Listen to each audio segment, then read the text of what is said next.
I'm Dustin Grinnell, and this is Curiously.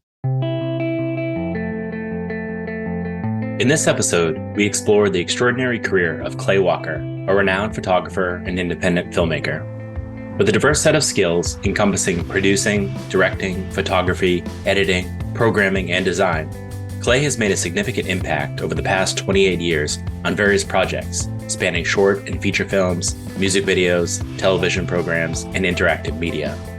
During our conversation, we delve into Clay's critically acclaimed 1992 PBS documentary, Post No Bills, which profiles Robbie Conal, a satirical political poster artist known for his guerrilla-style approach in Los Angeles. We also discuss his groundbreaking documentary on the North Carolina swing band, the Squirrel Nut Zippers, which achieved international recognition, earning Clay 1 platinum and 2 gold records from the Recording Industry of America. We also touch on Clay's latest documentary film, The Cole Nobody Knows, which centers on jazz legend Freddy Cole and has garnered widespread acclaim, earning numerous awards and being showcased in over 50 international film festivals. Beyond his filmmaking achievements, Clay has become a sought-after speaker, sharing his knowledge and experiences at esteemed institutions such as South by Southwest, the Smithsonian, Sundance, and more. Clay has also nurtured the next generation of storytellers by teaching motion graphic design at the Art Institute of Atlanta and documentary filmmaking at Emory University. I hope you enjoy this conversation with Clay Walker, an innovative visual artist whose creativity and unwavering passion have left an indelible mark on the landscape of independent filmmaking. Clay Walker, welcome to the podcast. Hi there. Good morning, Dustin. I should say this is Clay Walker, the filmmaker and photographer, not the country music artist Clay Walker. You just had half the people turn off this podcast. No, right. Yeah. Thank you for coming on and talking about your work. You have a fascinating body of work that spans 30 years or so between photography and filmmaking and commercial work, et cetera. And I'm looking forward to digging into all of it. I was wondering, just to kind of start off, people will get a chance to read your bio and read about your work a little bit, but I was wondering if you could give us a little bit of background into how you got into visual art. And is this something where you wanted to do it from a young age? You were interested in photography and filmmaking, or did it grow over time? Let's give a brief background.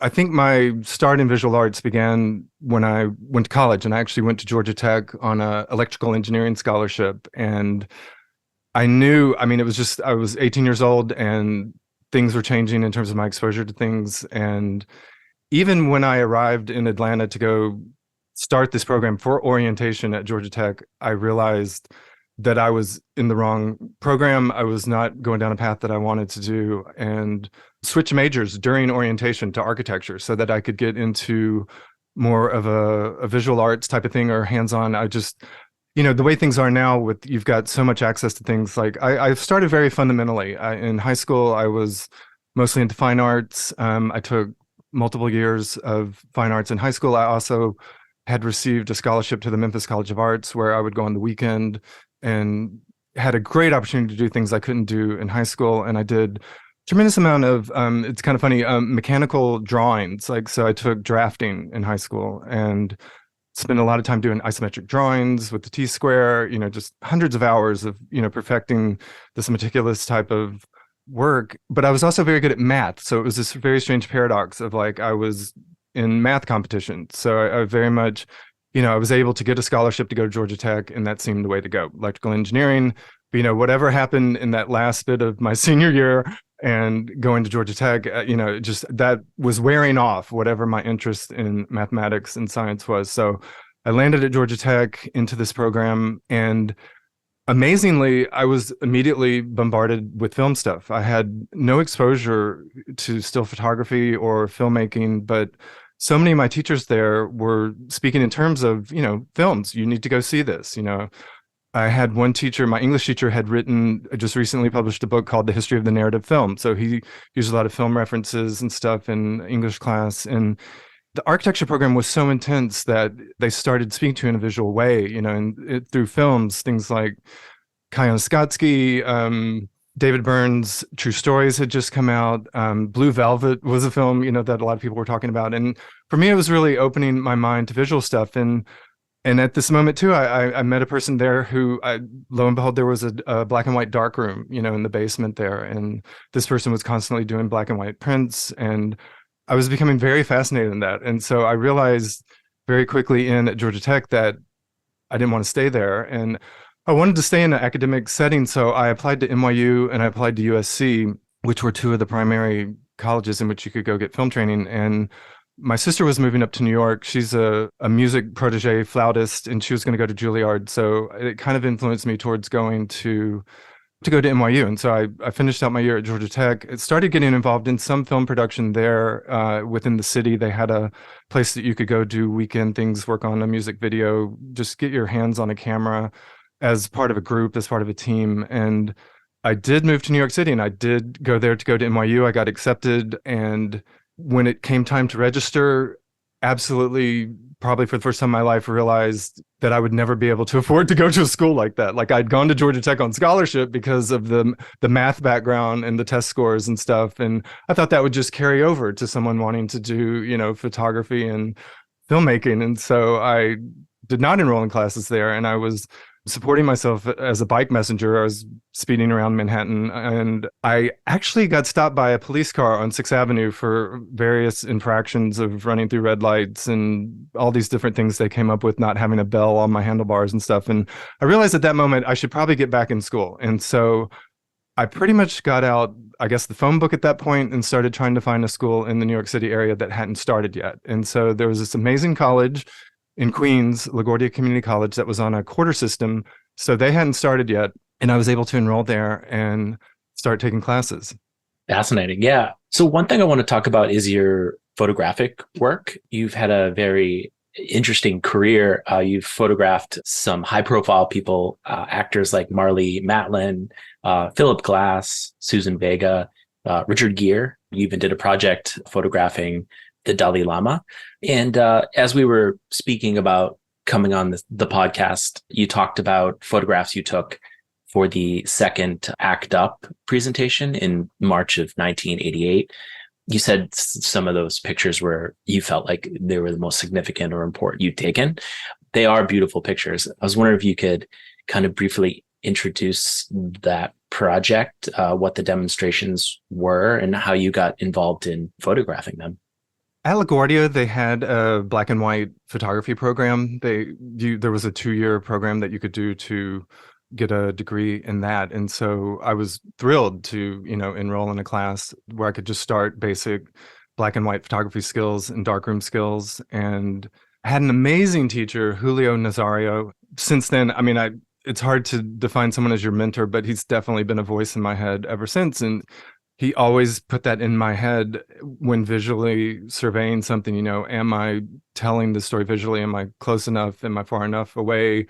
He was someone who very much didn't believe in ever using a zoom lens on a camera. So he really insisted that I just start with a 50 millimeter lens and just have that on the camera. And if I need to get closer, I need to physically move closer. If I need to get back, I need to, physically move back. And what that does is creates much more of an interaction, with whatever you're photographing. You're not just the fly on the wall zoomed in, from far away. You're in the middle of it. You're there. The person you're photographing is conscious of you, and there's a moment there that you're sharing. And I think, he sent us off as students to do the typical type of thinking projects, of go around and take pictures of different things, of shadows, of subway stairs, and things like that. I lived in Hoboken, so I spent a lot of time going back and forth on the train and really did that. I just started doing, photographing anything. And it's very interesting looking back at these photos now. You're taking your baby steps, and once you see all these pictures, you're realizing the one thing you're not doing is taking pictures of people, so you've got to start making that approach. And I've had some friends who are just amazing street photographers who can walk down any street anywhere and have a rapport with anyone and take amazing photos. I am not that person, but I am someone who can go into a setting and slowly ease into having a conversation with someone and taking those photos. And so, one of the things that was going on, Manhattan at that time, there was just so much protest and different demonstrations going on the street, much like it is now. But for me, it was kind of a political awakening. It was a social consciousness awakening of just all these different things going on. So many different stories being told, things that were going on. And this very famous demonstration took place where they went down into the subway tunnel at J Street Borough Hall and blocked the train traffic during rush hour traffic. And I started seeing those photos. And so at one of these demonstrations, I met that photographer who took that picture, and he convinced me to come work for this newspaper called the National Alliance. It was one of the few, if not only, Black editor papers in the country. And one of the things that I was covering then was the Tawana Brawley story that happened in Poughkeepsie, New York. And so I was going up with all these activists who were leading these demonstrations to photograph them and, bring attention to this thing that had happened there. I mean, it later became known that the story wasn't true, but at the time it was very dramatic and passionate. It led me to meeting Dr. Lenora Fulani, who was running for president in 1988. And she is the first African-American woman to run for president who's had her name on the ballot in all 50 states. And it was very fascinating just following these things. I mean, I went from, as I say, taking pictures of shadows of trees to being in the middle of some of the more important political moments of the time. And one of the assignments that I did have was to go photograph this ACT UP demonstration that was happening on Wall Street in Manhattan. It was the 1-year anniversary of the first one that they had done. And the point of their protest was to raise awareness to the pharmaceutical companies were just charging way too much money for the treatments. It was unaffordable for these people, and just, the general inaction of all politicians. This was the Reagan era, and it was just being cast aside. It's like I could theorize so many reasons why, but these very passionate people came to this demonstration. I took these photos. Some of them were published in the National Alliance at that time. And, I sat on them for many years. And I've, as a photographer, as any type of filmmaker, a lot of your responsibility is just preserving the stuff, and keeping it safe. And, as we developed this online way of viewing things, I started putting them out there. I think I had them connected to the Wikipedia page for ACT UP. And, slowly over the years, I've been contacted by people. And, this was 1988. So, I mean, I hate to say it, so many of those people in those photos died of AIDS. I mean, it just was at a time where the treatment wasn't available to them. And, a lot of people didn't survive that. So the people who have reached out to me, I'm friends with a lot of people on Facebook, people who are in the photos, grandchildren of people who are in the photos. And slowly but surely they find me, and it often catches me off guard because it's a lot of emotion, it's a lot of hurt and pain that people are still, it's in the present tense. And especially if people haven't seen these pictures. So one of the incredible stories, Peter Serco, this wonderful human being who contacted me, sent me an email saying, "You have a picture of my brother in these photos. I did not know he was a political activist. I didn't know he participated in these things. And I was looking through your pictures and here he is. I have a picture of him being arrested." And Peter and I became friends. Peter actually made a documentary about finding this photograph. And he's done so many wonderful tributes to his brother. And it's crazy because he did a stage play about his brother dying of AIDS and invited me up to Binghamton, New York to see him do this production. And I stayed in David's room and, in the house that he grew up in. And I just, it's one of those moments in life where you're like, wow, I took this photo, 25 years ago. This person found it. We've become friends. And I'm now staying with his lovely family in his room that he grew up in. So, I mean, in what universe does something like that happen, Well, it's the kind of relationship between art and life and how they kind of bounce back off each other. You were part of something and you affected a current event, and that event came back and affected you. And I think that's just a really interesting way to be in the world. And one of the words you said that I wanted to ask about a little bit more is the idea of responsibility.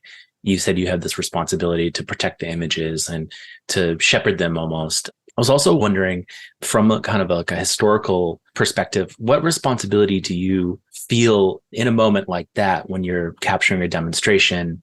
How do you weigh the socio-cultural burden? How do you deal with it and manage that responsibility in making your pictures or making a film? I feel like take the ACT UP photos, for example. I've always felt like so much of my work, people don't know it exists, and I feel like with photos like that, they fall through the cracks. People, until I've been contacted by different places who have put them into collections online.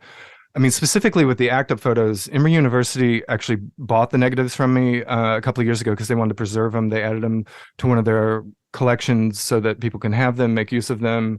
And in preparing those images for Emory, it was really kind of an epic undertaking because I didn't want to just hand them the negative sheets and say, here you go. I actually, I went in and digitized each image at the highest possible resolution. These are all black and white photos. So, we've got all these wonderful AI infused correction programs now that can look at a photo and take out the dust and stuff. But with black and white, it really takes the human eye and just a very manual process. And so I took about 90 photos of that event. And I think it took me about 3 months to prepare these images for Emory, just working on each image one by one to take out dust, take out scratches, take out anything that affected the image. And it took such a physical toll on me that I did this in a seated position that was the last moment in my life I could ever sit down at a desk to work on stuff, to edit or do photos. I had to stand up. So I built this desk, that I'm standing at right now to talk to you.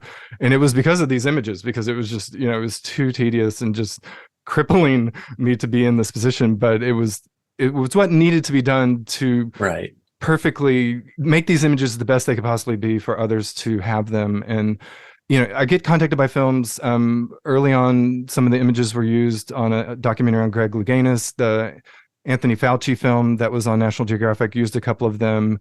And because this was the initial days of AIDS activism, and I want anyone who wants to use them to have them. So I feel like as the archivist of these, I think they've been preserved in the best possible way that they could, and it's funny because you carry these negatives around, I've got books of things, and I don't have that much stuff, but the few things that I do have, I feel like have gotten more attention lately than they did, for decades from their beginnings. And that's fine. I mean, I just, I think in terms of responsibility, I think, I realized the impact of that day. It was funny. I was only there, for maybe 2 hours, but this was a very pivotal moment in a lot of people's lives. And I want them to have it. And I love these relationships that I have with people that I see.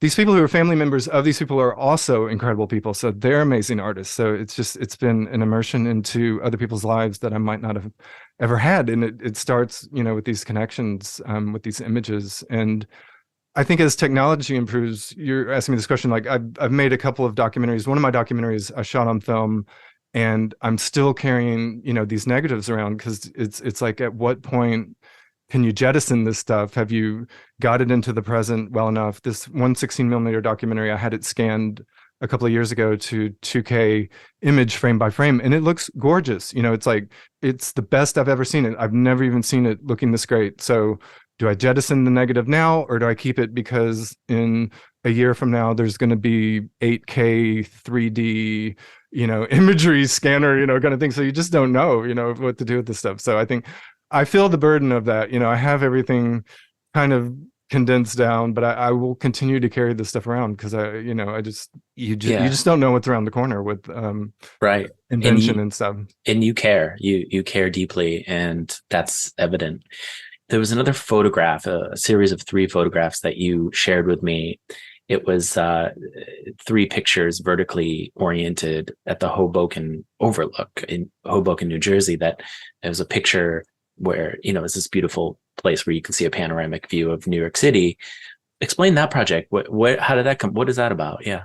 That was kind of one of those accidental, series that you don't know that you've started. I think when I first started doing black and white photography in Hoboken, I was the first subject of my photos. I would take it wasn't necessarily self-portraits, but I might put myself in a setting, where I put the camera on a tripod, set the timer, run as far away, be in it, come back and get the camera. And so this was one of those moments where I used to go up to this overlook. It wasn't very far from my home. And, and so one evening I took a photo, and it was very surreal. It was when the Twin Towers were still there, obviously. And, there was a forest fire going on in North Carolina or something, but the smoke had come up to Manhattan, and it was just this eerie, foggy, could not see through it for a few days. And that's a hard thing to capture at sunset, in black and white film as well. But you can see the Twin Towers, but it's kind of an eerie thing. And so I think it really just took me that long to make it back to that spot again. But 16 years later, I was kind of on the eve of doing the first day of shooting with Freddy Cole on a documentary that I was making about him. And I went over to Hoboken and sat down in the same place. A little bit of it had changed. The bench was a little different, and took a photo. Then the Twin Towers were gone, and this was around 2003.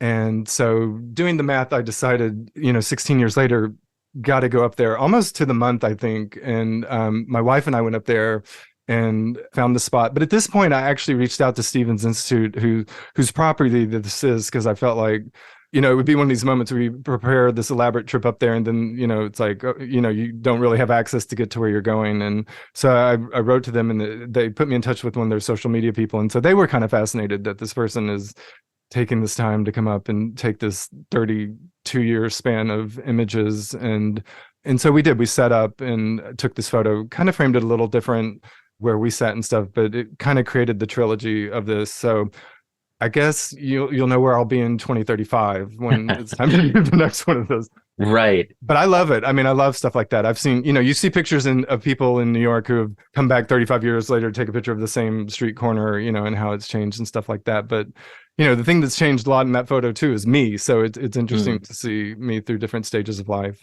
It's interesting. You've changed because you're a subject in the last picture. You've changed as the photographer and changed as the subject as well. Yeah. And do you actually plan to go back in 16 years? Oh, sure. I don't see why not. And then another one. It could be 5 or 6, right, depending on lifespan. Right. Agreed. That'll be a good plan. So if we can, I'd love to talk about your documentaries. And I think the first one that came on my radar was Post No Bills, the profile piece of Robbie Conal, the satirical, quote unquote, guerrilla artist, the poster artist. And I really thought it was just a fascinating look at him as a character and his work. And I would love to kind of have you kind of briefly talk about how you got involved in that project and how you went about making it and bringing it into the world.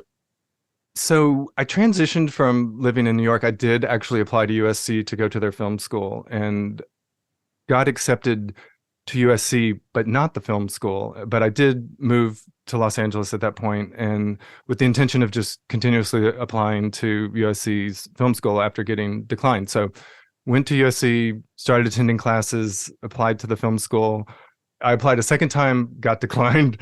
I applied a third time, got declined. It's very competitive. I think they were letting in like 10 or 11 people at the time. And during that time, I worked in the cinema library on campus and was meeting different people. And I don't know if it was there or somewhere on campus, I just kind of overheard that the school was very much in need of people who were interested in documentary filmmaking, that everybody wanted to be, the next George Lucas or Steven Spielberg. And I mean, I can't say that I lied on my fourth application. And they also had a policy, if you don't get accepted on the third time, don't bother applying again. But I went for it and applied this fourth time and wrote this thing about how I wanted to be a documentary filmmaker. And either I wrote that into truth or I always felt that way, but I got accepted on the fourth time and entered into the program and got to participate in a very interesting dual arrangement with the anthropology department and the film department. And in my second semester of courses, we had to make a documentary.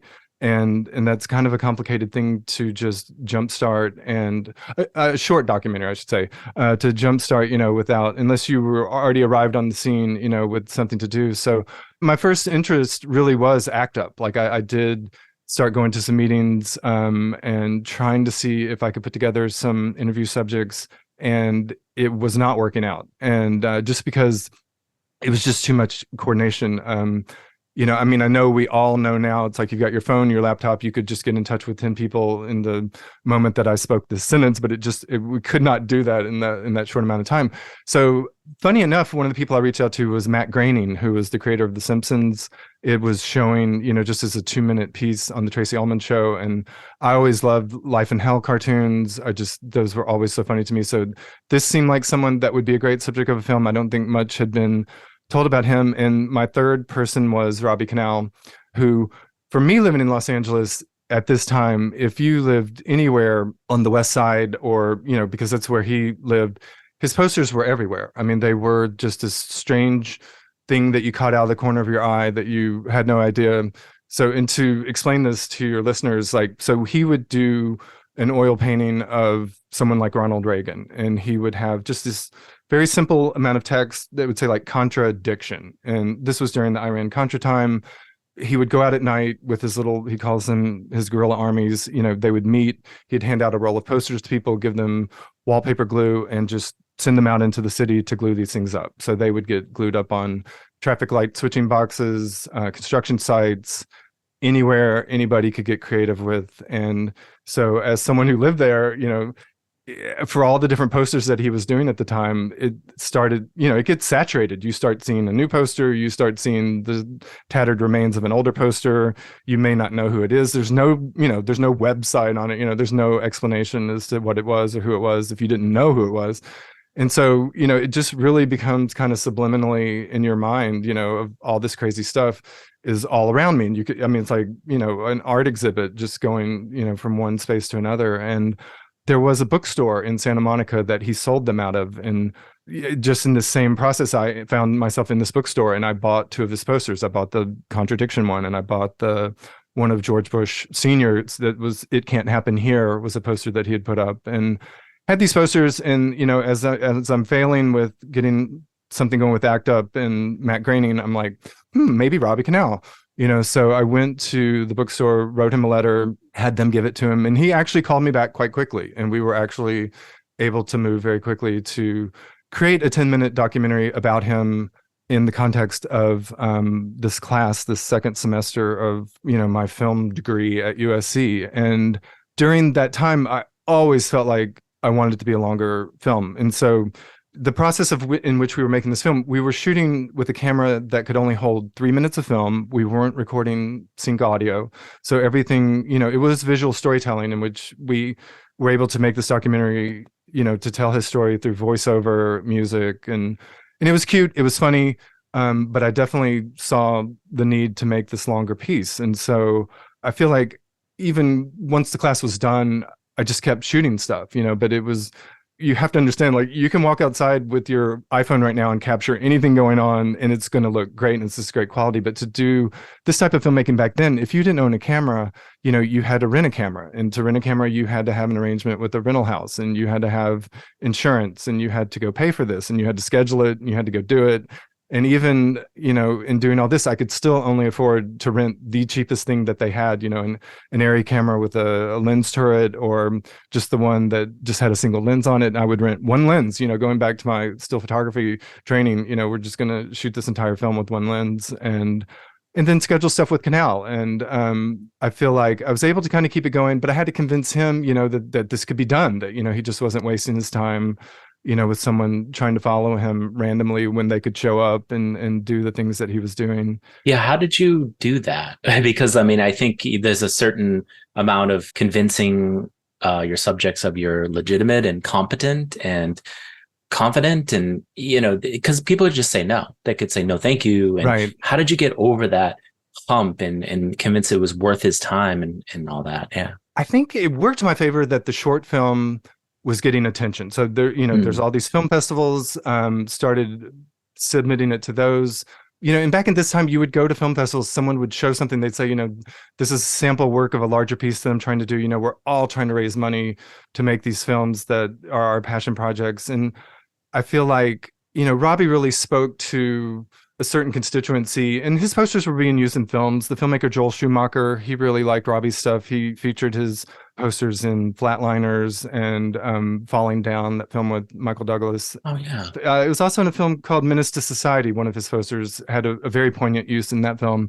So from my standpoint, you know, I couldn't shoot the film and work on it, but what I could do is shoot film and just can it, you know, just have the stuff in a can, just, you know, expose negative that needs to get processed and printed, and just keep going. I mean, there wasn't any point in trying to hole up and edit anything. I didn't have access to an editing machine. So, you know, at USC, that stuff is scheduled out for the classes and stuff like that. And very miraculously, going into that next fall, I got a job working with a filmmaker named Jean-Pierre Gorin on a documentary on Samoan gangs in Los Angeles as an assistant editor. And he set up right next to USC. He was working with a producer who had graduated from USC. And so he had this infamous Steenbeck flatbed, and so we were shooting on the same format that I'd been shooting Post No Bills on. And it's hard to even describe this elaborate device. There was the TV show Poker Face. There was a recent episode which Nick Nolte was on, and he plays this film editor, and he's got this giant Steenbeck flatbed. This is like exactly the same machine. This was the holy grail of German equipment that you needed to get your hands on. So I started working as assistant editor on this and was able to keep shooting stuff. And I was also applying for grants for the film. And the funny thing was I would, work all day on this thing and then give it a couple hours, and then I'd come back at night and take off their film off the machine and put mine on, and at this point I was able to finally start looking at some of my footage and, hope I don't burn out the light bulb in the machine and have to replace it. And I applied for a grant from the Independent Television Service. This was a part of the Corporation for Public Broadcasting was trying to offer grants to independent filmmakers to get a more diverse voice of filmmakers out there who might not normally be able to, make a film. And this was their baby steps. And they'd been talking about it for years. There were a lot of really genius people who were trying to form the best way to do an open call for submissions and to, have filmmakers apply. They even came out to cities and just did seminars on how to complete your application to them. And I applied for this grant. It's my understanding, if I remember correctly, they mailed out 33,000 applications, and I think they got back something like 5,000 completed ones. And from that, they narrowed it down to about 175 projects. And from that, they narrowed it down to 10 projects. And this film was one of those 10 projects. So they basically were going to fund the post-production cost of editing this film. But when was the money going to come? It was going to come in installments and stuff like that. But everything was giving this whole project a lot of credibility. And the funnier, just ridiculous Los Angeles aspect of this was, at that time, I think something changed with tax laws, but I think at a certain point, just before this, people would donate money to films, like stars, with money they couldn't spend fast enough. If you asked them, you'd hear these stories of such and such donated $5,000 to film. So being at USC at the time, I had access to a lot of people. So I was constantly approaching very famous people, with a proposal, and stuff. And in a VHS tape, of this 10-minute version of Post No Bills. And it is funny. I mean, I could go down the list. I mean, I had conversations with George Lucas, Charlie Sheen. Charlie Sheen actually owned a couple of Robbie's paintings, so I felt like he would be a good subject. Harry Shearer, Robert Zemeckis, James Foley. And it became very interesting because the person who finally explained it to me was Ernest Dickerson, who was Spike Lee's cinematographer at the time, who came on later to direct his own films and stuff. But he was like, stop asking people for money. Ask people for specific things. Tell them you need film stock. Tell them you need mag stock. Tell them you need, audio recording tape. He's like, I know someone at Kodak. I will give you their name and reach out to them, see if you can get some short ends. And that really changed things for me because I was finally able to ask people more specifically for things, and so we were able to get short ends, small short runs of film and stuff like that to just keep going. And then the grant did come through. So as you were working on this film, I understand there was a period where you wrote a script for the actor Dolph Lundgren, the action actor, in a 5-day period. You wrote the script in 5 days, it's like for him. You met him so what's that? Tell me that story. Well, one of the ridiculous aspects of this, so I was doing all kinds of crazy odd jobs to anything I could do to put into this film, because it really was my passion project. And I did these Entertainment Tonight surveys in West Hollywood where I would stand out front with these cards and golf pencils and give this very almost half a sheet of paper, to people going into these movie screenings, and I would collect them at the end, and I would get $10 per movie. And, on a Friday night, this was when in Westwood, 1,000 people would go see a movie in a single theater and stuff like that. So it really was a golden age of film going. So that was one of the things I did. And that also led to me seeing a lot of different Hollywood people that I would talk to. But I was also, for free, working as a reader at this production company. And I'm going to keep all names as generic as possible with this. But so that's one of the very common jobs, in Los Angeles to do for free, is to come into a production company and just read scripts that have been submitted to them. And, at least give it some general coverage so you can kind of wean out, the bad ones from the good ones. And I was in this predicament of everything they gave me, I felt like was pretty much unreadable. Like I just couldn't see anything they gave me becoming a film or being made or even being improved upon to be a film. And so there was this talk of this film, Red Scorpion, that Dolph Lundgren had been in that they wanted to make a sequel to. And if you do any searching on the internet, you'll realize just how complicated this scenario was of who financed that film, the Abramoffs. And I mean, it has like deep, disgusting political ties that came out later. Like I didn't know any of this. So I'm just this, 20-year-old reading bad scripts. And they had a script that they wanted to go into production with that had been written by an individual who had written a film, a very popular film that Clint Eastwood starred in. And so they sent me home with this script to read. And it was terrible. I was just like, this is terrible. I can't stand it. And so, of course, they made the challenging comment of, if you think you can do a better job, why don't you do it yourself? And I'm like, okay, I'll see you in a week. And so I really did. He wanted, my only input was that Dolph Lundgren, there was some festival going on in Malaysia. He wanted this film to take place there. So I personally knew nothing about Malaysia. So I started in the library, came up with, some things that were going on, some people that Dolph Lundgren mercenary would probably be at odds with. And so the other funny part was, at the same time, I had a huge fascination with Alfred Hitchcock, and I was taking a class on Alfred Hitchcock that Drew Casper, this amazing teacher there, did, where we were able to see every film that Alfred Hitchcock had made. And so, the best film you could possibly try to take a structure from was North by Northwest. So what I did was combine this very strange idea of an action film with North by Northwest. So if you can picture, Cary Grant as a Swedish mercenary, this was kind of my plot line of just this mistaken person, that didn't mean to fall into the scenario. And I did it. I mean, I actually wrote a 90-page script, and it was I think it was at least 7 days. And the funniest problem at first was just that when I printed it out, it wasn't 3-hole punch. So there was this huge drama of trying to find a 3-hole punch. So I can remember just like going all over Los Angeles trying to find someone who could punch this paper so I could bind it and properly submit it. And so I brought it in, came in a week to the day, and gave it to this office assistant who was kind of a head above me, and said, I did it. And she's like, you did what? And where have you been? It's like, nobody even realized that I was actually writing this or was coming back with it. And I'm like, it's the script. It's the Dolph Lundgren set in Malaysia, Red Scorpion 2 sequel. And she's like, oh my God, okay, well, I'll give it to him, and I left. I think I'd been up all night or something with it. And so I go back home, and this person calls me, and she's like, okay, I'm just going to tell you, I read this, and this is so much better than the other script. But I'm not going to give it to the producers unless you sign me on as associate producer of this film. So I've got a contract made up, and I'm going to drive over to you, and I'd like for you to sign it. And if you'll attach me to the script, I will pass this on to them as something that I think is so much better than the other. And so I was just like, well, sure. What I got to lose? Come on over. And I sign it, and she's now attached. And I'm going to start talking really quick to get through this story. But so she submits it to them, and they decide that they like it.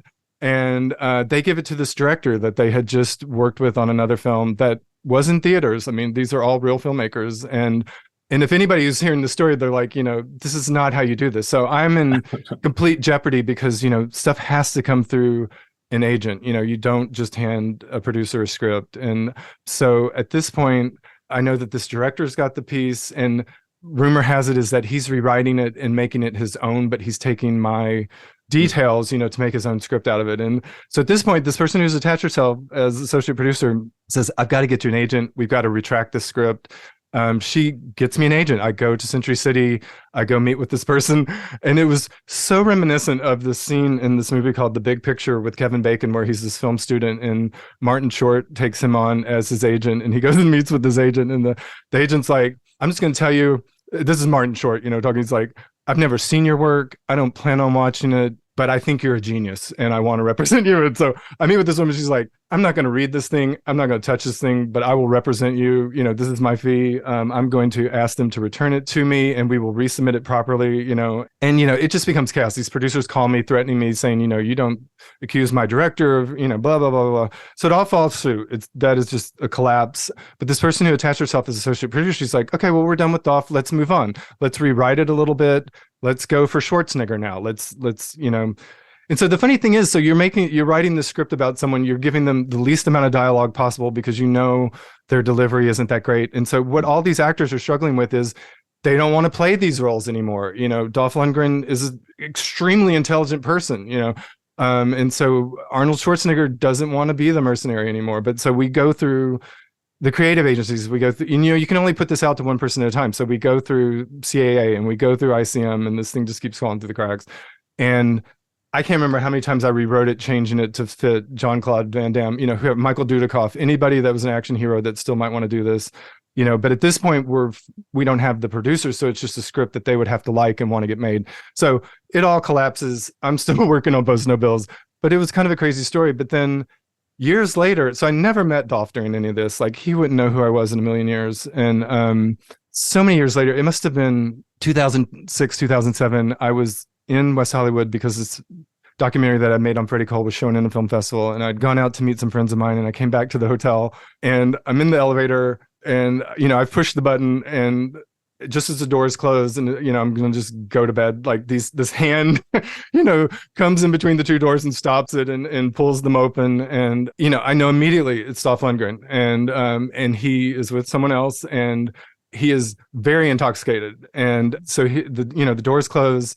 It was at a W hotel, and so at this time what they had was this kind of LED display with a camera on it. And so what it would do is it would capture your image standing there, staring at the buttons, and it would reproduce it in multiple layers, from top to bottom, and it would refresh. So it becomes kind of this living and breathing visual art of yourself. And so he and this woman, I'm not making this up, they are parodying the Mr. and Mrs. T Bloody Mary mix thing that they used to do on Saturday Night Live with Lorraine Newman. Like, it's like, I pity the fool, that doesn't like Mr. and Mrs. T.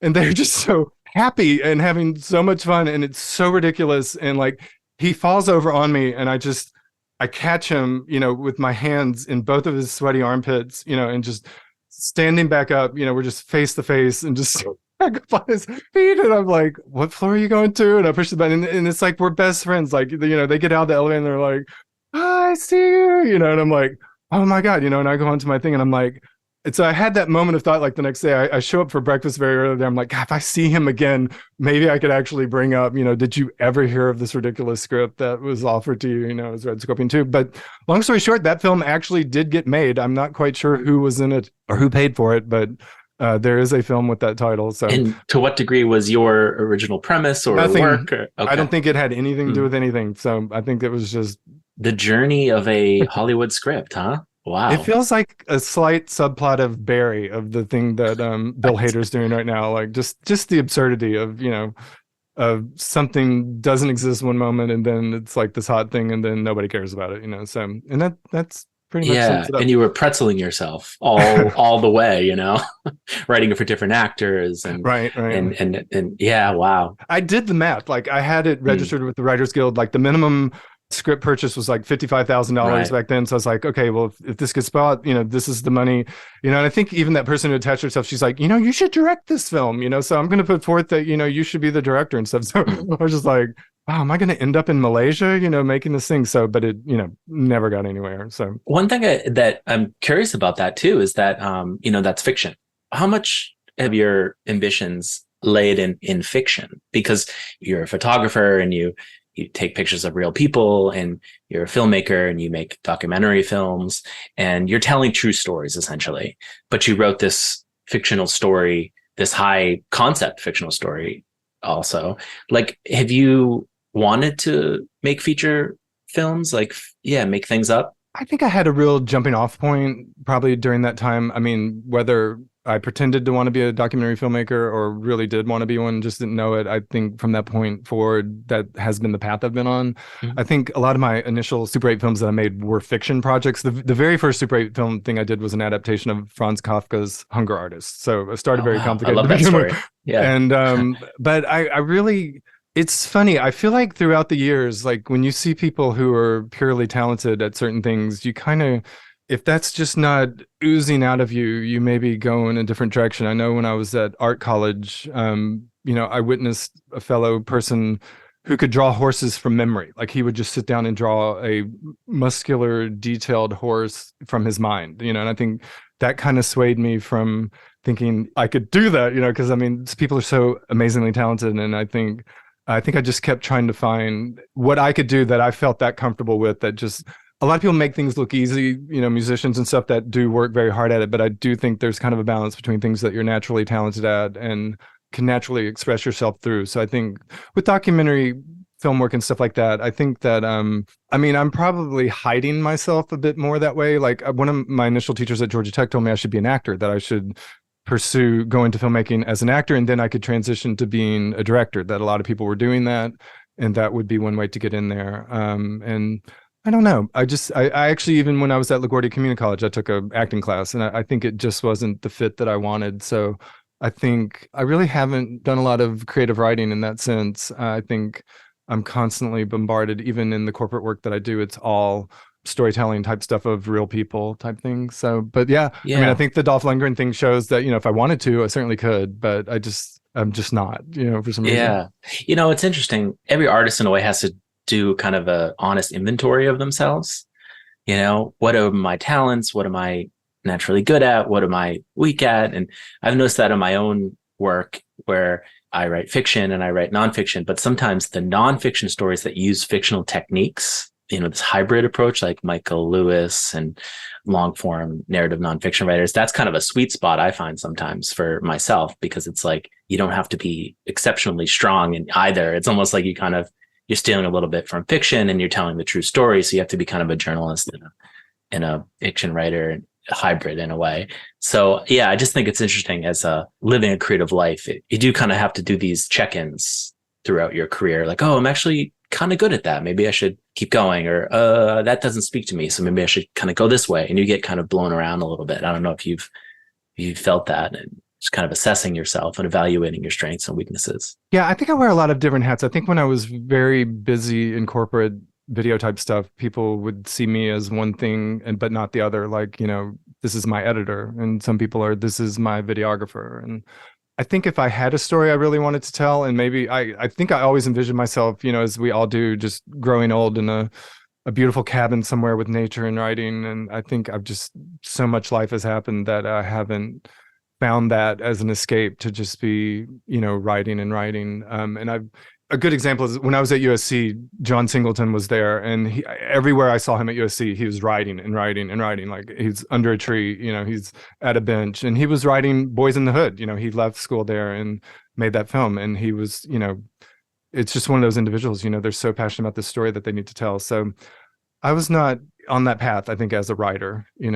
One thing I wanted to kind of touch on is, you talked about like your awakening socially, doing some of the earlier work at the demonstration. You talked about how you were attracted to some of Robbie's work and things. Like, how much does your work, maybe focusing on the Post No Bills documentary, how much does it have like a point of view?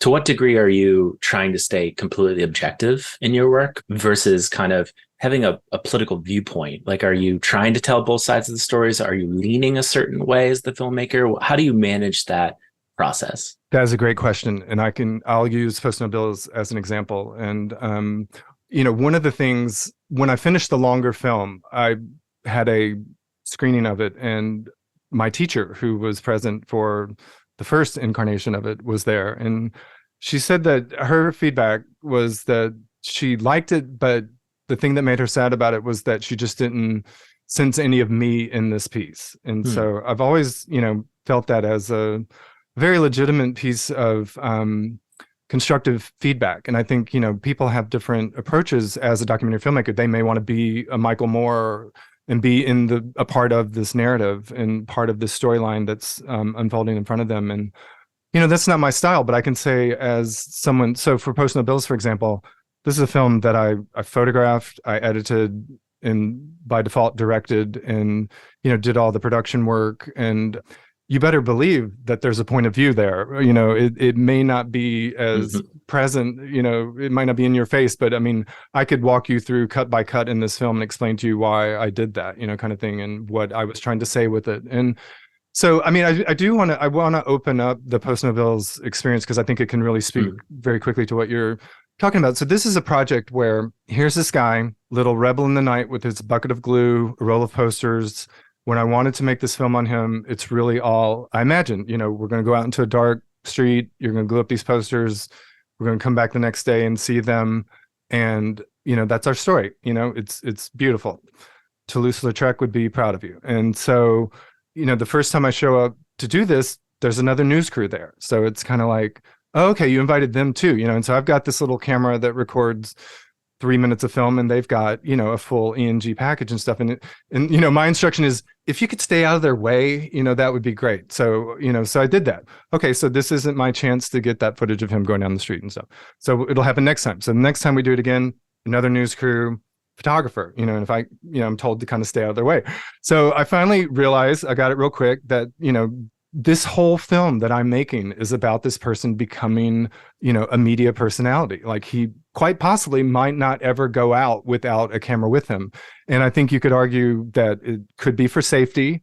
It could be narcissism. It could be PR. It's maybe a little bit of all this. But I just, you asked where we fit in the scale of things. We were, stay out of the way kind of thing. So that's what I did. I mean, I just kind of took a step back and focused on all these people kind of obsessing over him and following his thing and his little persona that he was creating for himself. And I think one of the fascinating things for me that I didn't think would happen was the subjects of his paintings started becoming people who might actually be accessible to me. I think we kind of moved up the scale. And one of the hugely volatile things that happened during this project was he and a student of his made a poster of the chief of police of Los Angeles. And it wasn't a funny little satirical painting, with some cute text. It was a photorealistic image of LAPD chief Daryl Gates, his face cut out and put on an NRA shooting target with this text saying casual drug users ought to be taken out and shot, which was something that Gates said.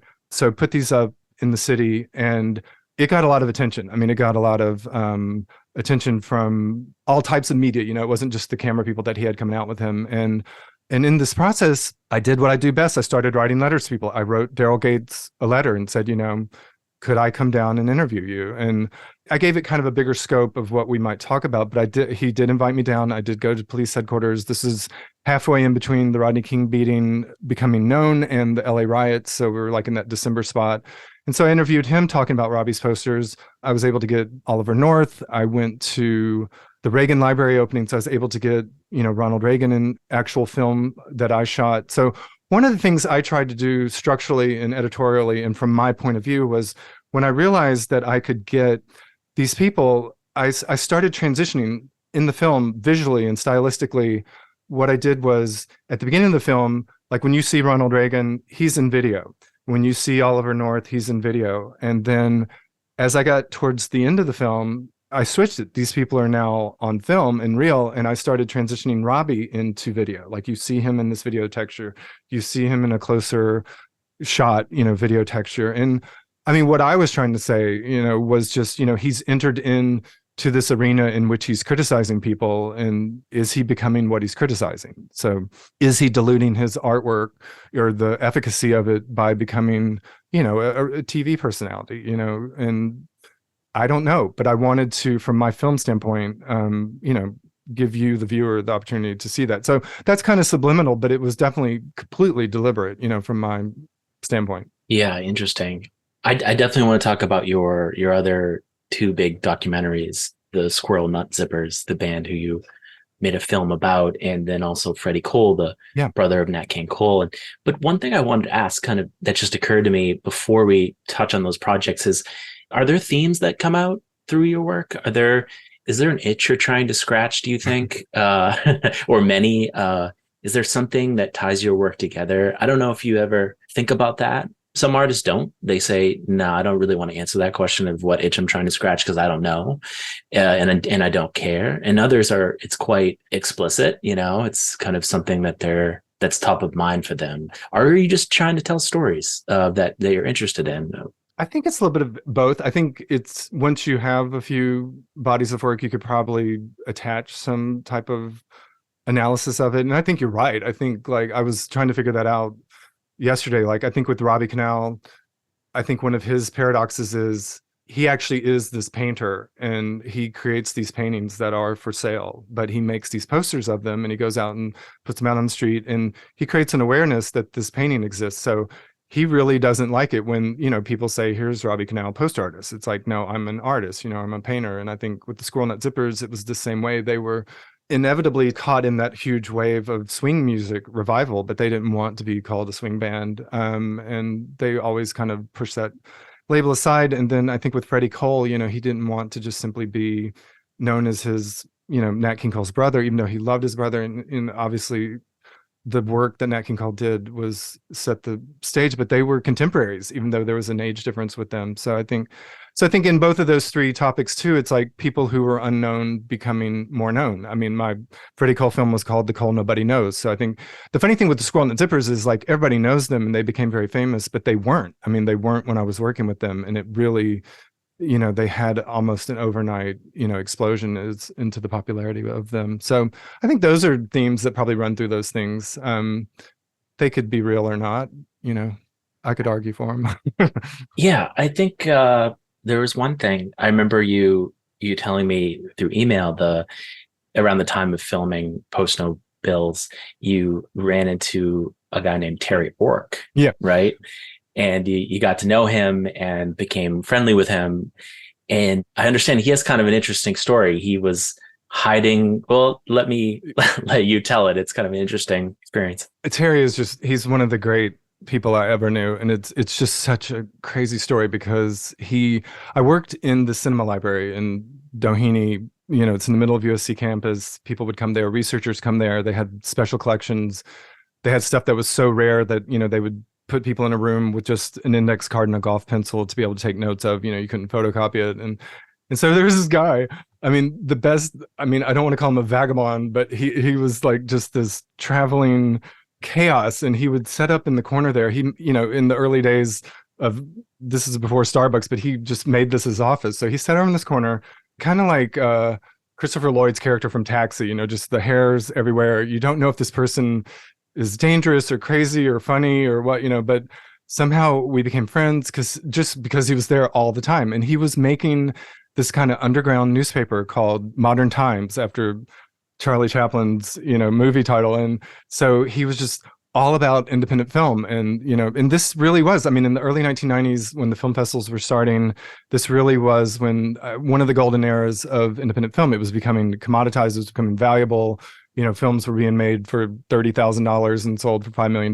And he still wanted to triumph all the, original true independent filmmakers. And he was just so passionate. And, we would talk and we'd be friends. And I knew him as Noah Ford. Like me calling him Terry at this point is just my brain, programming. I mean, I've never called him Terry in person, but so he explained to me, I mean, it was like Big Fish, Tim Burton's movie. Like he just had all these crazy stories about everything.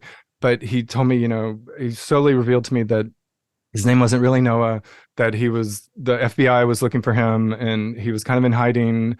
But he, over these years that I knew him, he did so many amazing things for me in terms of introducing me to people. He would bring me out to do videography on things. We did a piece on a Chilean filmmaker, Raul Ruiz, who did a lot of popular films during that time from an independent standpoint. And Terry elevated himself. He took over this Venice magazine that was kind of a contemporary to Premiere magazine back in the day.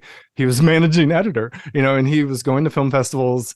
He was writing about things. He was connecting filmmakers. He introduced me to Sundance. He told me I should submit Post No Bills to Sundance, which I'd never heard of. And I did, and it got accepted. So all these years, I knew him as this. And after I moved away from Los Angeles, pretty much immediately within a couple of months, I get the phone call, do you accept the charges from a federal prison, person calling you as Terry Ork? I mean, Noah Ford. I mean, it's me, Clay. It's like, so long story short, it's like in that moment in Big Fish where the guy wasn't sure if all these stories that his father had told him were true, and he realizes, oh my God, they're all true. It's like, so Terry had been in some connection with Andy Warhol, and he had stolen these silk screens for producing Andy Warhol's work and had made fake ones. And so he was still in possession of these screens all this time. And so the FBI wanted them back. He did a minimal time in jail.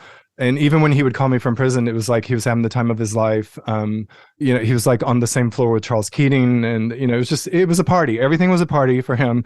So long story short, he was Terry Ork. He was the person who co-founded CBGB's back in the 70s. He was the producer of Television, this punk band, and he went on to have just this amazing producing life. There has been some collections of his work that have been done to capsulize all these bands that he produced and made famous at the time.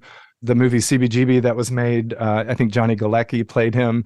But the funny thing in hindsight, so obviously Terry, this fits the bill of everything I would want to make a documentary about. This is a person not many people know. Yeah. And I tried. I mean, I kind of laid some work. I met, I can't remember his name, Richard Floyd of Television, had a very unremarkable conversation with him about Terry. And the funny thing was, like, nobody remembered him. None of my friends, none of the people, like I'm friends with all these people from the library. So nobody ever saw him. Like I tell these stories, I'm like, the guy that sat over there and was just like, so he almost became like this figment of my imagination, but I didn't have photos of him. I almost can't prove that he exists because there's just so little recorded stuff of him, but I do have pictures of him. But it is funny how I can't connect. And like, I'm telling you this story now, I was in a party in Brooklyn and I said his name and some guy stepped forward and he's like, I think I just heard you say Terry Ork. And he was some director who had directed Madonna videos and stuff and worked all the way back, to like Debbie Harry and the Ramones and stuff. So there is this connection. I know there was this talk of making a documentary on him, but it just hasn't happened. So that might actually be something I might have to write from a, fiction standpoint, because that's interesting. He's an amazing character. And it's one of those strange people that you meet in your life who doesn't want anything from you. Like he just is your friend. He just is nurturing. He is supportive and is a train wreck. And unfortunately he died right before I got finished with the Freddy Cole film. It was probably about that same time that I ran into Dolph Lundgren, that I was in town, and he had been getting progressively sick and passed away at that point. So, well, you could take 7 days off and write that. Right. I could just put into an AI program at this point, write me a film about. Actually, you could put that premise in. Yeah. Right. It did remind me that this idea of, he was your friend and he had a very compelling story in and of itself. And it occurred to you as a artist, well, maybe that's an interesting subject. How do you manage finding stories in that regard? Like, do you take from your life? Are you more of a journalist approach? It's a little bit of both, because I think of someone like David Sedaris, who is a memoirist, and he steals from his friends and families all the time. He's always writing about his family, right. And in some cases kind of embarrassing them, versus others who they never are visible in their work.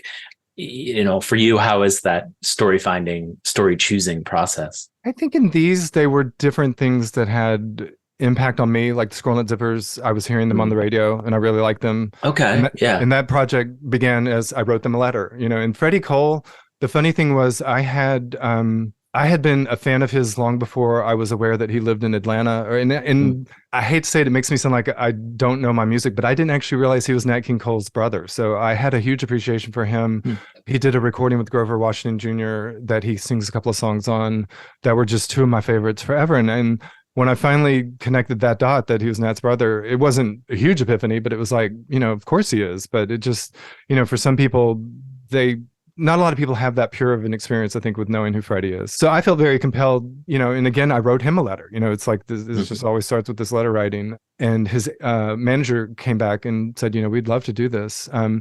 But I feel like there's a certain reality of all this, of ownership and media and all this stuff, use of image. So I think, to the question that you're asking me, I think I've kind of gone into hiding in some ways, because I feel like, it's impossible to make a film on a musician. Like with Freddie, someone who records other people's music, that music's owned by someone else. So if you're an independent filmmaker, making a film on your favorite musician who doesn't perform their own songs, you're in trouble, when you try to distribute that. Like, it may not ever be seen. And the Squirrel Nut Zippers were a unique group because they wrote their own music. So we were, I was working with the record label, and we could do whatever with that. So we didn't get stuck in that rut. So I think, I haven't pursued any type of other musical documentaries in that standpoint. And I think there's this myth that you're going to make $1 billion, and there probably have been a couple of documentaries, that have done quite well financially, but I think, it's a financial undertaking to do one of your passion projects, and you have to be careful, of the financial impact it could have on your own life and stuff like that. Because if you're a passionate artist, you're going to do whatever it takes. And I enjoy my life not doing these things. So I feel like there is a balance, I think you kind of have a protection level, but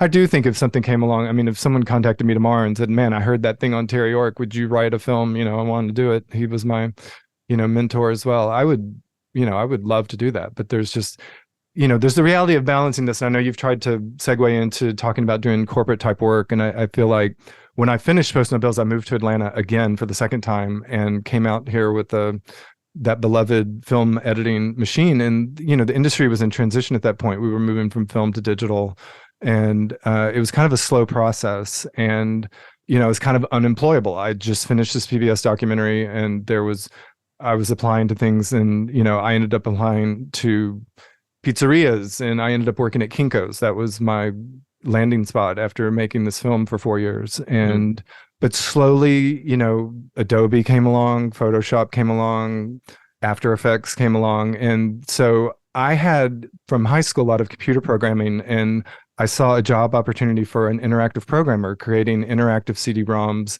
And I had just the tiniest of experience. I had taken an image that I did of Laurie Anderson.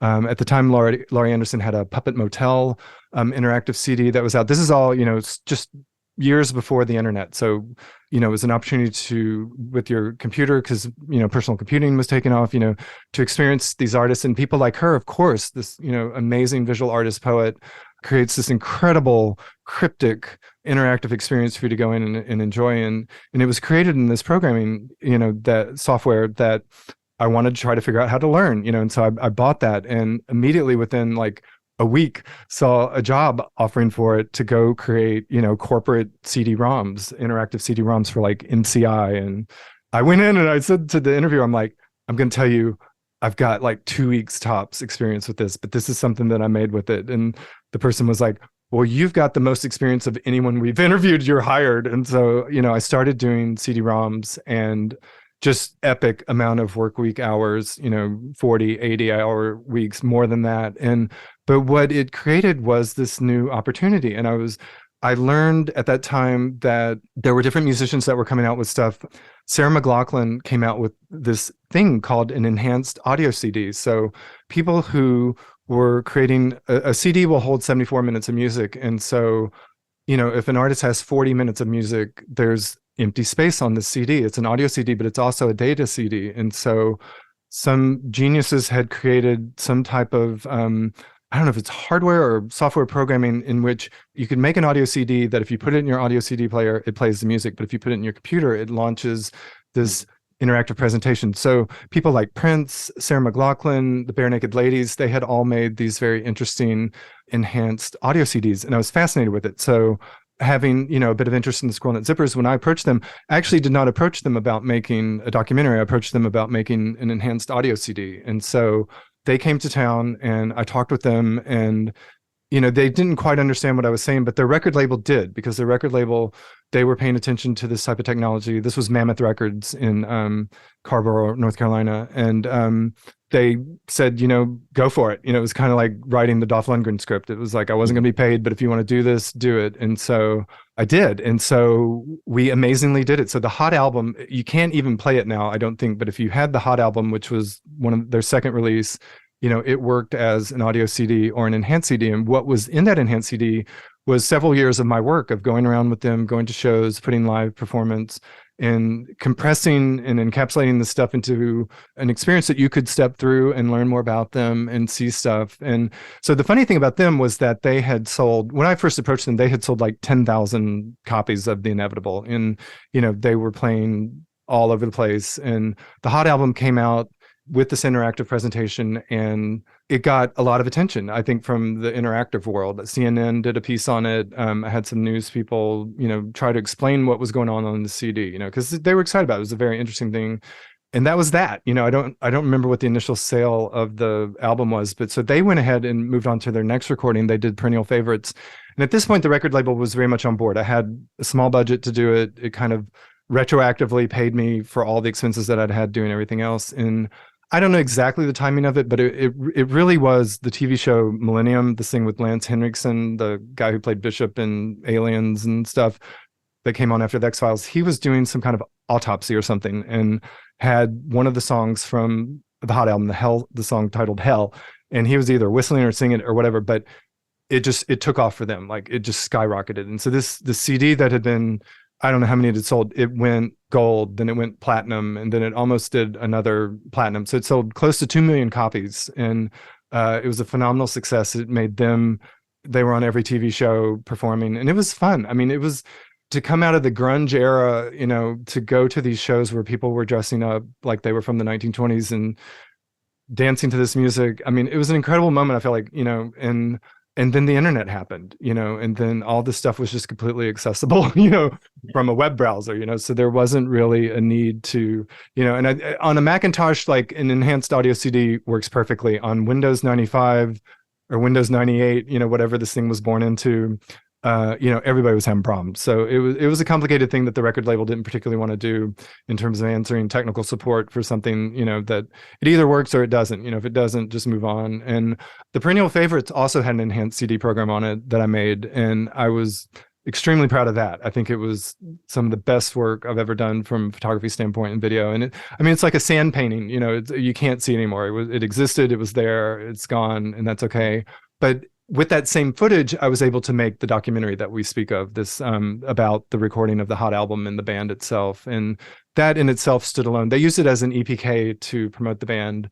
But in terms of the content of my work, I love it. I mean, I wouldn't change anything about it. I remastered it recently and didn't change anything because the record label, they didn't interfere with anything that I did. I think they just, it was probably the one time in my creative adult life that I was just slightly ahead of the technology. I was able to do this stuff with the help of a couple of people who could program these drivers, that would launch the CD and stuff like that. But it was great. I mean, I felt like it was an interactive experience. And what came forth from the Squirrel Nut Zippers success was just the amount of communication to me, from people who did go through the enhanced audio CD. And like a good architect, I hid things in it. I slowly released, on the internet, like if you want to find this book that I'd compiled all the interviews and all of everything that they said, it's like this 500-page book, and it was hidden. You would never know where it was. And like I created keys like the boss key, like you could do this at work. And if your boss comes, just hit the B and like it brings up this PowerPoint slide, just stuff like this. So it was very fun. I mean, it was, as an independent filmmaker who'd gone through like the film festival thing where you talk to people at screenings and stuff, to just have like this global, of people, because people love them, so it was fun. It wasn't any type of political thing to argue about. It was just, people love learning more about them. Yeah, that must have been refreshing. Yeah. Do you still, where are they now? Are you in contact with them? What they're still going. Yeah, I saw. So this would be a podcast in itself of, it's very complicated, all that happened. So the Squirrel Nut Zippers, that name itself was a candy that was produced in Cambridge, Massachusetts. As part of this experience, I actually went up there and visited the plant. I shot the candy being made, and it just all imploded. The band took the name kind of with a handshake agreement with them. And at a certain point, so, this song called Hell becomes popular, and the very old executives of this company, they were trying to sell it. They didn't like the association at this point, with the band. So a lot of different lawsuits started happening, and I probably can't get it all right, but like Mammoth Records was bought by Disney, I think, by the time Perennial Favorites came out, and they had some type of ticking clock as to they wanted another big hit, and Perennial Favorites wasn't as popular as Hot was. And so just a lot of lawsuits started happening. Like the candy company sued the band, sued the record label, and the band imploded. The two couples that were married within it divorced, and they kind of all went their separate way.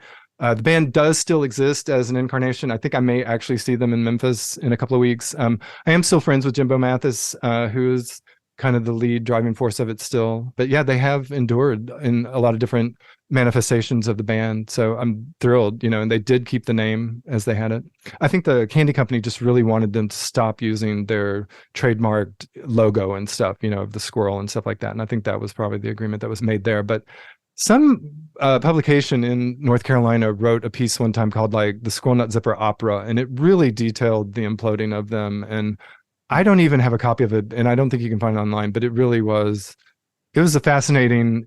I mean, it's just the reality of so many amazing creative people being together and what happens. I think it's inevitable. I hate to say, I think that, it's so passionate. I mean, it's just, you come together and you break apart, and it's life. It's the way it is. So I had a great relationship with each one of them. So I feel like it was a great experience.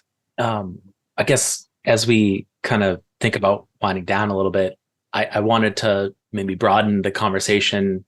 I always think about this when I talk with very creative people, like what they think about what the role is of an artist in society. What's the role of artists as citizens? I think in Post No Bills, I started to think about that. Robbie is clearly a provocateur, but there's a point of view there. He's calling out hypocrisies. He's not just a shock jock. He's saying something with his art, whether it's abuse of political power or what have you, or just calling out people who are being undemocratic or offensive. I know it's kind of a lofty, grandiose question, but like, what role do you see artists playing in society?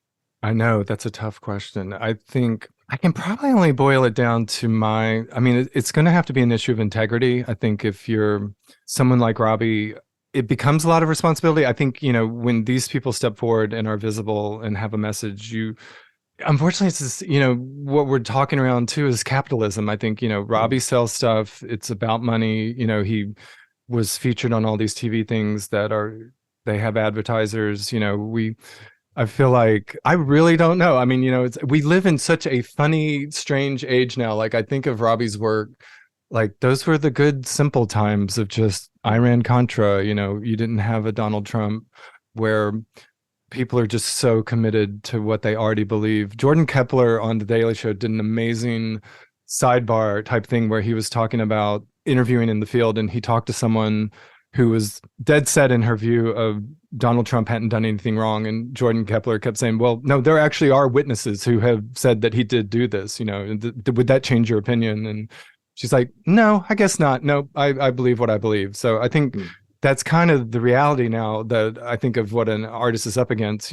Who's Robbie Conal talking to at this point? Is he going to sway someone who is stopped at a red light and sees a poster and goes, thinks, oh yeah, the Supreme Court, they really are awful. So he even minimized the kind of influence of his own work. He's like, maybe they'll get in your brain for a second. And right. And I think, is it his responsibility? No. I mean, how could you make it his responsibility? I think the responsibility of an artist trying to be a political provocateur is to, to have integrity and to, if you're telling something, the truth is such a complicated thing. It always has been. But I think now we're moving into all these artificial creations of things. I think, going forward as a political artist or as anyone doing documentary work, it's going to be this really weird challenge to humanity, in terms of what is real and what is the truth. And yeah, I can only say from my point of view, if I do whatever I do next, that would be the foundation for whatever I do. I mean, everything is propaganda. So, I mean, everything has a point of view. So I think, you really think that in a way, everything is sort of propaganda because it always has an author. It always has a creator, and that creator always has a certain amount of experiences in politics and background that influences the output. I mean, propaganda is a loaded word. It could sound negative, but it's something that is embodying, a point of view. I mean, there's even a blank piece of paper hung up at MoMA would be, you could project onto that how brilliant that is. It's just a blank piece of paper. So, yeah, I remember there was a quote I heard once that the writer, especially, I guess, is responsible for civilization not destroying itself. Yeah, and it's kind of, I do like that definition in the sense that you're bringing things from the darkness into light. You can't necessarily control what happens, but I think the Washington Post's tagline "Democracy dies in darkness" is something I could get behind, because truly, I mean, if we don't know it, if it's unexposed, we're in trouble. You know, you think about Rachel Carson; she's one of my heroes, and you know how she exposed DDT, and just bring it to light and let the chips fall where they may in some degree. Yeah, agreed. So one of the things I'm very interested in is your balance between the artistic projects, the passion projects, the things that really have your heart and soul, and the corporate work that is, you could be just as passionate, but to some degree they pay the bills and they keep you financially supported. And the balance there, my life is very much that life of trying to strike that balance as well. And so I was hoping you could maybe just touch on that and how you manage that as over the course of your career. And then I also know that you want to talk about a project that you did recently called the Sea Learning Project for Emory University. So say what you'd like to say about that. I think once I got finished with the Squirrel Nut Zipper projects, and I was kind of back in this world of, having equipment to be able to shoot and having editing system and, just the ability to have the tools at my disposal that I really never did. You very quickly fall in to having to do projects that you get paid for instead of these labors of love and stuff. And I very quickly fell in with different agencies and creating videos for Delta. I did a ton of stuff for IBM over the years, corporate conferences, that was pre-pandemic. That was really a big thing that I did a lot. I did a ton of stuff for the Home Depot for the last 20 years. Probably almost any video you might click on their website might have been something that I worked on as an editor at some point. Did you do the how-to videos, like how to install, or more of like gardening products and tools, like just an explanation about, a tape measure or sun patients versus inpatients. And if somebody is standing at a desk with a lot of plants around them, that's probably something that I've edited. And I was able to use this. I call it corporate conference season, it often went from December to April or May. And it literally financially afforded me the ability to just work so hard at all that stuff. But then I could, work on independent projects. I worked a lot as an editor on a lot of films here in Atlanta. There were a lot of, I think in that early, those early days of digital video, this one camera, the DVX 100, it was a very affordable Panasonic camera that would shoot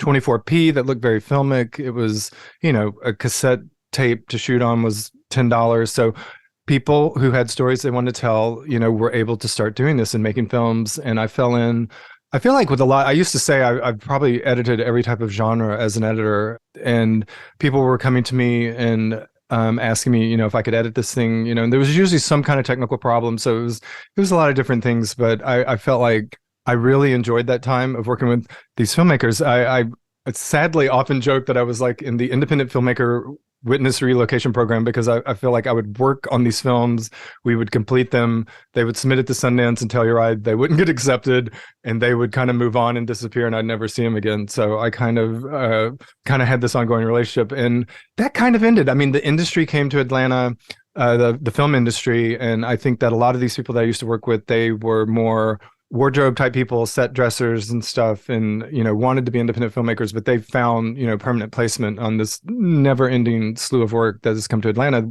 which ironically I've never been able to be a part of. And one of the people that I worked with very heavily, we used to joke that we had spent more hours together than with our own family, because we just had so many long editing projects and stuff. She moved over to Emory University, and through this process I've been able to do different photography projects with the Dalai Lama when he has come to town, just in terms of photographing him. I mean, I haven't had time with him and stuff like that, but I have been able to capture some of these important moments, presentations that he's done here. And one of the things that we set out to do last year, this was probably one of our most ambitious projects, was he has an educational initiative that he started back in 2019 called Sea Learning, which it's SEE. It stands for Social, Emotional, and Ethical Learning.